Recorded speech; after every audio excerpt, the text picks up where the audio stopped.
Welcome to the Three Martini Lunch. Grab a stool next to Greg Corombos of Radio America and Jim Garrity of National Review. Three Martinis coming up. Jim Garrity is on vacation. Hope he's having a grand time, but we're very happy to have in his place today Scott Bertram, who is the general manager of WRFH, Radio Free Hillsdale, 101.7 FM on the campus of Hillsdale College in Michigan, where he also lectures in journalism. He directs the Hillsdale College Podcast Network and hosts the Radio Free Hillsdale Hour.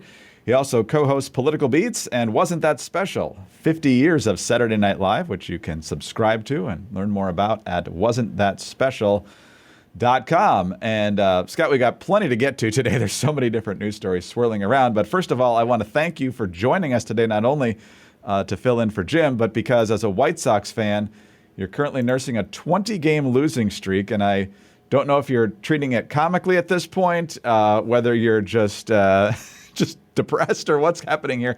How do you process something like that? As a Cubs fan, I'm somewhat familiar, but I'm not sure we've had a streak quite like that lately. Nobody has. Dating back to the Baltimore Orioles from 30-some years ago in the American League, Philadelphia back in the 60s, but the White Sox approaching the modern record for consecutive losses.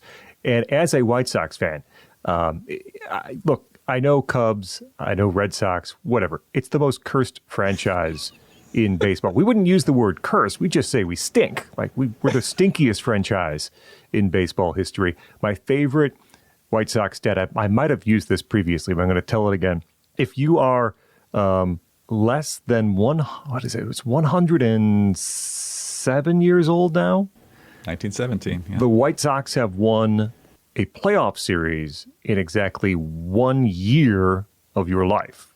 And that's 2005. And they did win 3, and they won the World Series, and they can't take that away from us. But they have not won a playoff series in any other year in their franchise history, dating back now, 107 years. That's pathetic in a expanded playoff universe, and everyone gets a chance, and it's crazy. So this is a historically bad team. Everyone should have known it. The great thing about X is there are receipts. There's me saying this is going to be a historically bad team, and this could be the worst offense in modern baseball history. And then those things actually happen and look smart. So I like that. But the team is terrible. I was talking to my son yesterday. You just have to embrace it. We are living through history. We get to be a part of this, and it's 20 games in a row, and it could be 21 today, and it could be 23, which is matching the modern baseball record very soon. It's all happening. We are living in it. Exactly. There's so much going on in the world today. We got to get to that. Markets are cratering in Japan and many other places around the world. In our own country, last I saw, the Dow was down nearly 1,000. The NASDAQ was down, I think, pushing 5%. So who knows how long this is going to last. Some are chalking it up to just things being overvalued in the markets, and others are talking about, the U.S. economy is slowing. We talked about the jobs report, and that was kind of verification of where things are heading. And then there's also, events happening on the world stage. Are we going to get a large-scale war involving Iran and Israel and other people in the neighborhood, perhaps? And we don't have a president, which might be spooking the markets slightly. Details. There's also that. Small details. And we're going to talk about the guy who's officially president in our third martini today. But let's dig into a new poll that potentially digs into some of these stats that we're seeing today. And it's from CBS and YouGov, which, by the way, says 18% of Americans say Harris and Biden policies positions are entirely the same. 64% say mostly the same. So if this economy continues to go downwards, that's going to be a problem for her. And I think she deserves it. She's certainly part of the administration. 18%, though, think they're mostly or entirely different. So 18% of the public not paying attention. If you are with Harris or with Trump, do you think you'll be financially better off, worse off, or about the same? 25% say better off with Harris. 44% say worse off. 31% say about the same. With Trump, it's 45% better off, 38% worse off. 17% stay about the same. And some people also think that one of the reasons our job market is slowing down is because, first of all, it's almost all part-time jobs, people trying to add other jobs because the other jobs aren't covering their expenses. And then you also have most of these jobs going to people not born here, which they think it's potentially about illegals coming in and getting jobs and taking them away from people who ought to be here legally. They say if Harris wins, there would be an increase in border crossings. 18% say a decrease in border crossings and 30% say no effect. If Trump wins, 6% say there will be an increase in border crossings. 72% say a decrease in border crossings and 22% say no effect. So, Scott, as we said clearly on Friday, neither of us are economists. So getting into all the nitty gritty of the market is probably best for other people. But in terms of what we're seeing and the immediate and maybe short-term political impact here, it's a lot to digest here. What strikes you most? I was in the office this morning, and a younger colleague stopped by and said, "Hey, you watching this crash happen? You watching it?" I'm like, it's old hat.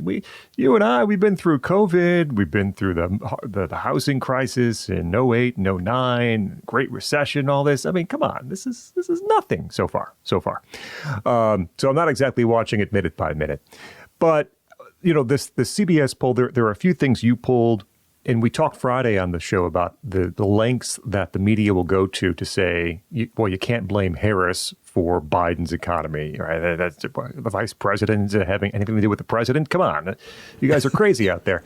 Poll says 82% of Americans, as you pointed out, either entirely the same or mostly the same. So Harris and Biden are very strongly connected on their policies overall and certainly on the economic policies. Something else that's in there, how would you describe Biden and Harris? Tough. Trump has an 18-point advantage on being tough compared to Kamala Harris. 66-48. And effective, Trump has an 8-point advantage, 54-46. And these two issues, the economy / inflation and the border, I think are going to be the controlling issues of the campaign. There's tons of noise and a vice presidential selection and a Democratic National Convention coming up. And will Trump keep J.D. Vance? Does he not like him anymore? Is it right? All this stuff. But the fundamentals that we were talking about 2 months ago with Joe Biden on the ticket and how his policies and the policies of the Biden-Harris administration have affected the economy, price of energy, inflation, certainly, and what his policies have done to the border and the number of crossings and the number of illegals that remain in the United States, awaiting trial and being in the country. Those are two huge issues, and they're still going to be huge issues 3-4 months from now. And you look at the numbers, as you rightly point out, people think that they will be financially worse off if Kamala Harris wins, or perhaps stay the same. And they think Donald Trump will bring about a better economy on the issue of the border. 52% think that border crossings will increase from where they are now, which is an already too high number, if Kamala Harris wins. 72% think President Trump will decrease crossings at the border. When all this settles down and the fundamentals, again, rise to the surface, those two issues are going to be the controlling issues of the campaign, especially if whatever happens today, whatever happens this week with the stock market and 401ks and people looking at retirements and all those issues. Boy, an economic crash just before an election. We might have seen one of those previously. It doesn't work out well for the incumbent. And no matter how the media or Democrats try to spin it, Harris is the incumbent in the race, and she is saddled by the deficiencies of the Biden administration for the past 3.5 years. No, that's correct, because in 2008, John McCain, obviously the Republican nominee, but not a member of the Bush administration, and he certainly took the brunt of the blame for where the economy was with that massive downturn. Hopefully, we don't get anything close to that, but to try and divorce yourself from the policies that you stood right by the president as he announced and sat in the chair and broke so many ties on all these votes up in the Senate when there was a 50-50 split, or one Democrat in the last couple of years swung the other way. So, for her to try and separate herself from this, I don't think it's going to work. There's enough polarization that if you just don't like Trump, it doesn't matter what her explanation is going to be. You're probably just going to side with her, and in some cases, vice versa.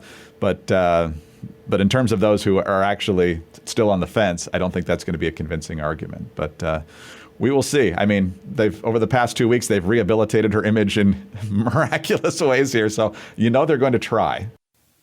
Had a poll question on X yesterday, by the way. I don't know if you voted. which happens first, White Sox win or Kamala Harris gives interview. And I haven't checked the results in the past few hours, but it was pretty close. It was pretty close. The White Sox do play the A's this coming series, one of the other very bad teams in baseball. Nowhere near as bad as the White Sox. So White Sox win first, or Kamala Harris actually gives a sit-down interview now more than 2 weeks after becoming essentially the presumptive nominee for the Democrats. I think it's got to be the White Sox just because they have to play, right? Yes. My friend pointed out yesterday, too, it seems unlikely she's going to do anything before the DNC. Like, why would she agree to a sit-down interview before this three-day festivity in which the spotlight will be on her and she'll be shown in the best light possible? Doesn't make sense to derail whatever's been happening so far with some sort of one-on-one interview. We'll see. No. Yeah, exactly right. And real quickly, tomorrow is primary day where you are in Michigan. Open Senate seat, Debbie Stabenow retiring after 4 terms, thankfully. And the Democrats, they have a big habit of clearing the field. They don't like primary competition, apparently, on the Democrat side. Not for president, not for senator in Michigan. Despite all the Whitmer administration folks who you thought might have taken a jump into that race, no. Congresswoman Alyssa Slotkin has the field all to herself for the Democrats. On the Republican side, it looks like former Congressman Mike Rogers, former chairman of the House Intel Committee, is very likely to be the nominee. Justin Amash is also running. He's making a lot of noise on social media about how if it's Rogers versus Slotkin, it's basically CIA versus CIA for the Senate seat. But if you look at the polls in that primary, it doesn't seem like there's much closeness happening in terms of this. So it looks like it's Slotkin-Rogers, right? It will be Slotkin and Rogers. Rogers was a fairly vociferous Trump critic back in the day. He has changed his tune, as many have, and Trump actually has endorsed him in the race. This is going to be one of the most highly contentious Senate seats in the country, especially because it's one of the most highly contentious presidential states in the country for the Electoral College. The past few polls that I've seen have Rogers just running a few points behind Trump. So if it's a toss-up in the presidential race, Rogers might be down 4 or 5 in some of these polls. But I think it's likely to tighten as we get closer to Election Day. Does Trump have coattails in Michigan? Can he pull Mike Rogers across the finish line?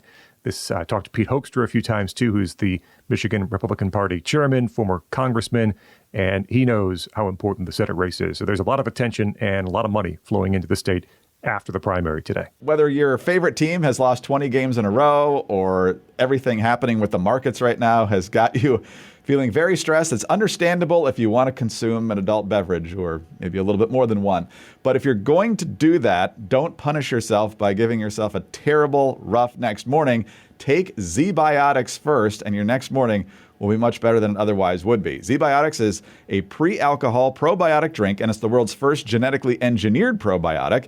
When you drink, alcohol gets converted into a toxic byproduct in the gut, and it's the byproduct, not dehydration or anything else, that's to blame for your rough next day. Z-Biotics produces an enzyme to break this byproduct down, so just remember to make Z-Biotics your first drink of the night. I mean, you do have to keep it in moderation, and then you'll feel your best tomorrow.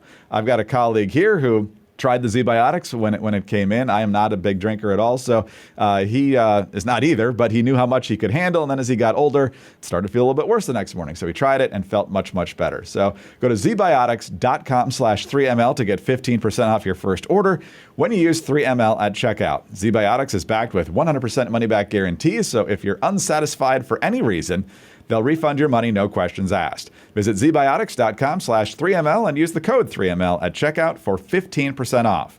Thank you, Z-Biotics, for sponsoring this episode and our good times. All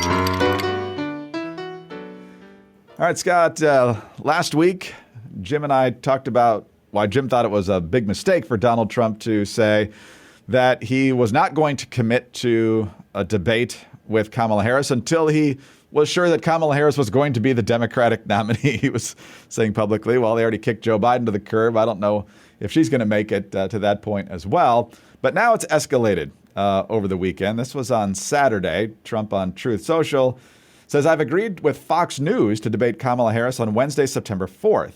The debate was previously scheduled against Sleepy Joe Biden on ABC, but has been terminated in that Biden will no longer be a participant, and I'm in litigation against ABC Network and George Slopadopoulos, meaning Stephanopoulos, thereby creating a conflict of interest. He wants the debate to be in Pennsylvania, the moderators to be Brett Baer and Martha McCallum. The rules would be similar to the debate with Biden, but he also wants a full arena audience. Kamala's campaign responded by saying Donald Trump is running scared and trying to back out of the debate he already agreed to and running straight to Fox News to bail him out. He needs to stop playing games and show up to the debate he already committed to on September 10th. The vice president will be there one way or the other to take the opportunity to speak to a primetime national audience. We're happy to discuss further debates after the one both campaigns have already agreed to. Mr. Anytime, Anywhere, Anyplace should have no problem with that unless he's too scared to show up on the 10th. Trump responds to that by saying Kamala Harris doesn't have the mental capacity to do a real debate with me, scheduled for September 4th in Pennsylvania.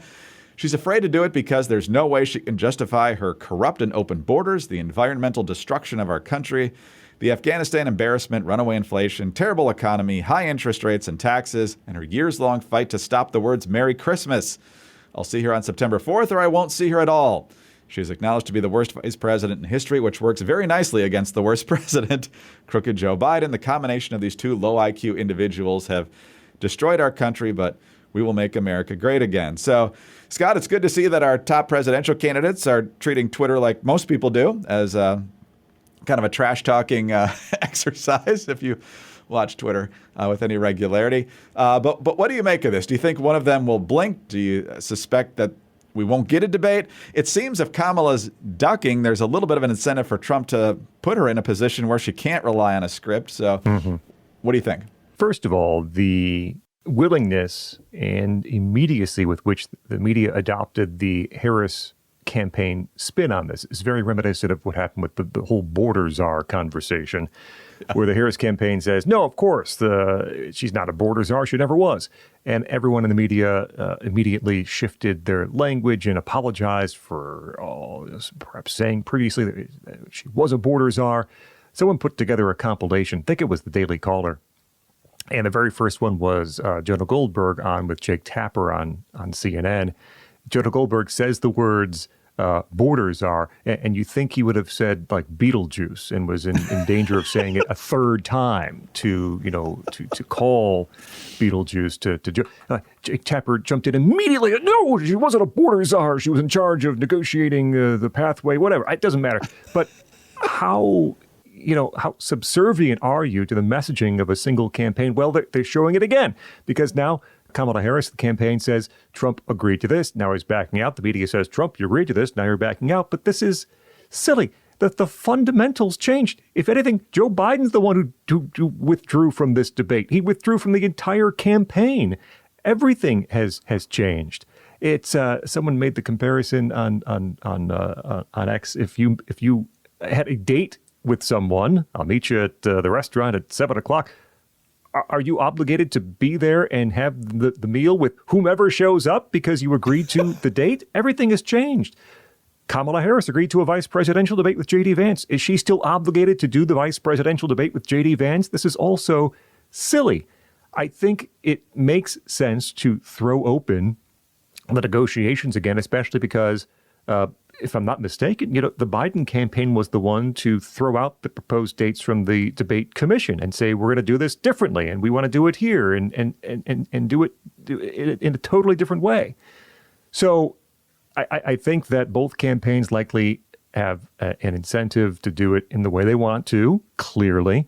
ABC has said that they're happy to have Kamala Harris on for 90 minutes with no one else with her debate time. I think the Trump campaign should welcome that if any sort of remotely difficult questions are asked, or as we saw on Friday, even if remotely easy questions are asked, just to let Kamala Harris speak for a while.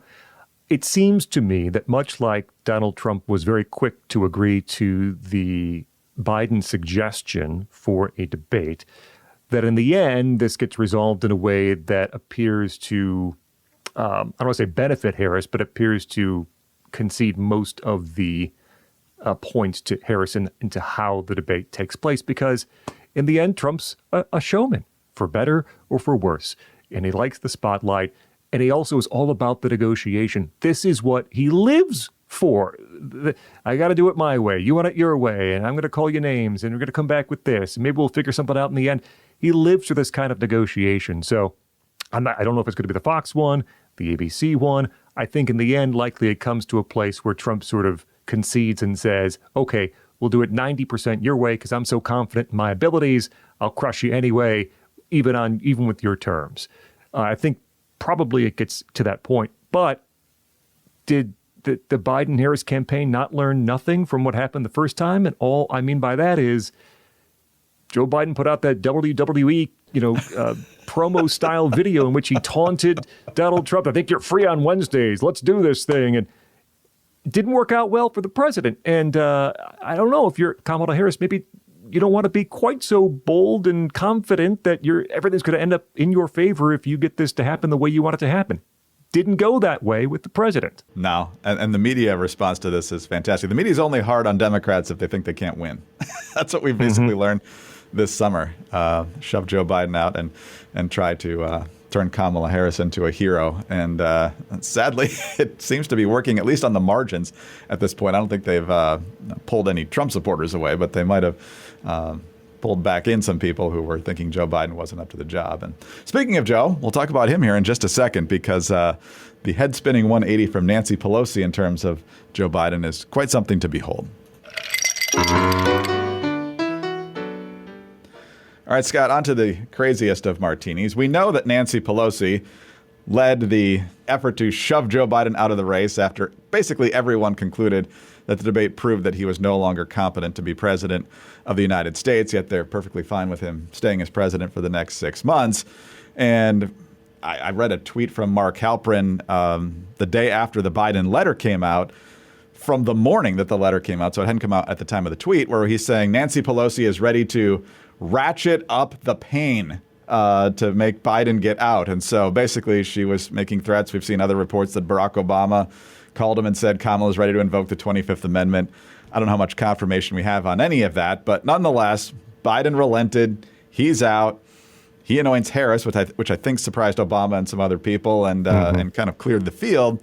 So now Nancy Pelosi is on CBS Sunday Morning yesterday, interviewed by Leslie Stahl, and she tried to distance herself away from the obvious effort she had to shove Joe Biden out, saying she never talks publicly about a conversation she's ever had with the president of the United States, and never made a phone call, I think you were telling me before we started today, about that to anyone else, which is clearly not true. But here's Nancy Pelosi talking about what she thinks the Biden legacy is. Such a consequential president of the United States, a Mount Rushmore kind of president of the United States. I want to know what comes next. That he belongs up there on Mount Rushmore. Lincoln and Joe Biden.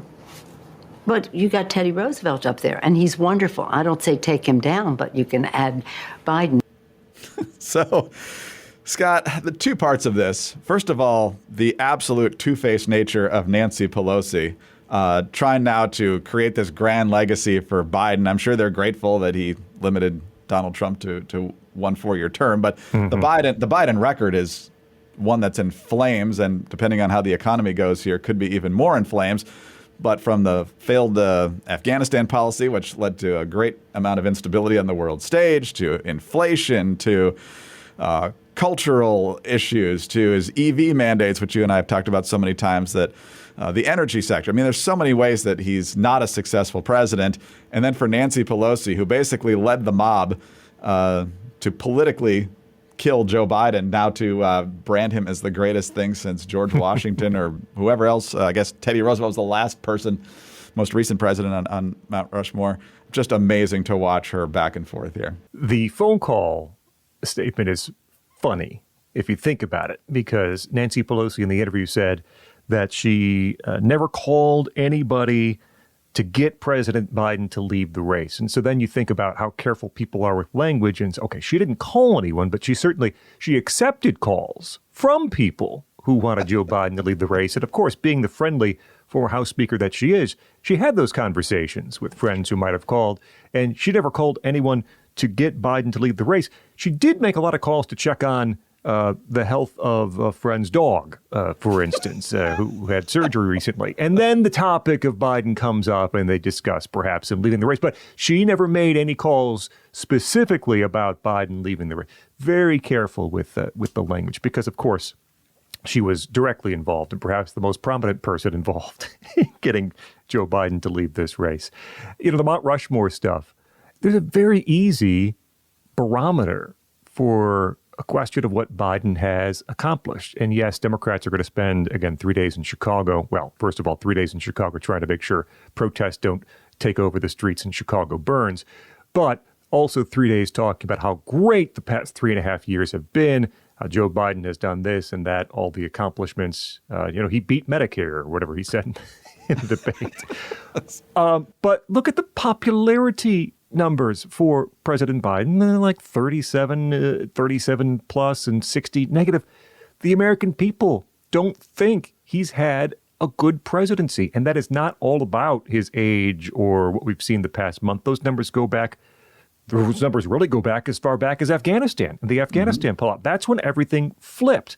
And Americans lost confidence in his ability to be the president and lost confidence in his ability to be a good leader for the country. So the people don't even buy this sort of thing that Biden has many accomplishments and great things and should be on Mount Rushmore. He's upside down in terms of favorability. A president with the kind of accomplishments that he has, or that Nancy Pelosi claims he has, 60% of people would say he was great.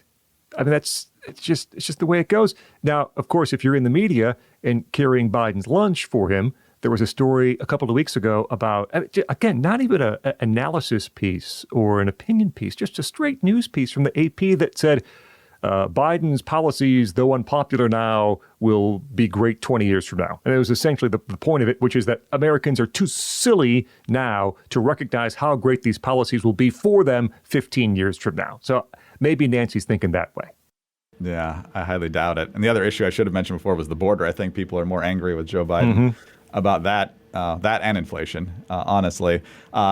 This whole Mount Rushmore thing reminded me of this tweet a couple of weeks back from David Harsanyi of the Federalist, and I think for a while there at National Review. He says, Biden was a terrible president, a blowhard senator, a bad guy, a fabulist, corrupt, and a preternatural liar who didn't hold a single consistent principle in his career. Stop telling me he's a decent person. And so, he was basically a good talker in the Senate. The only major issue that he kind of had to his credit was related to the crime bill, and then he kind of had to run away from it in 2020. And so between that and not much as vice president, I would say, and then 4 years where the American people pretty much rendered a verdict in every opinion poll over the last 3 years, this is Nancy Pelosi trying to rehabilitate her own reputation inside the party rather than anything else, I think. Democrats should look at Biden and say he beat Trump.